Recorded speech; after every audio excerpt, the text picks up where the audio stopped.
المغرب التطواني بأربعة أهداف كاملة. إذن الفريق يرعب ربما فريق المغرب التطواني. باقي اللاعبين خطيرة، كرة قلت فريق المغرب التطواني يرعب.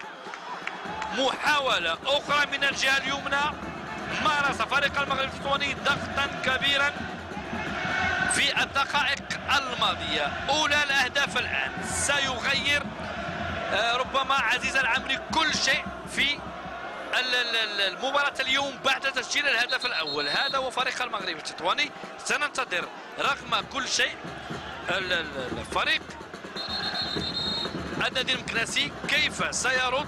هل يرد الساعة ساعين أم أن الأمر صعب على فريق البطل فريق المغرب التطواني، وكان من وراء تسجيل الهدف اللاعب المتألق زيد كروش صانع في المباراة. وطبعا لا ننقص من قيمة أحد لا من الفريقين، لكن فريق النادي المكناسي يمر كرة خطيرة.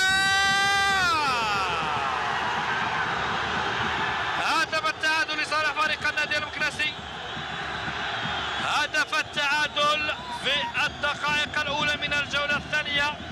الدقيقة 48 تحمل هدف التعادل لصالح فريق النادي المكناسي بعد تمريرة من نبيل الولجي بالرجل اليسرى اختلاط امام المرمى. المدافعين مدافعو فريق المغرب التطواني كانوا كرماء بتسجيل هدف التعادل في مرمى حارس عزيز الكناني، وبالضبط اللاعب يوسف بوشا تكفل وكان بديلا لمهاجمي فريق المغرب النادي المكناسي في تسجيل هدف في مرمى فريق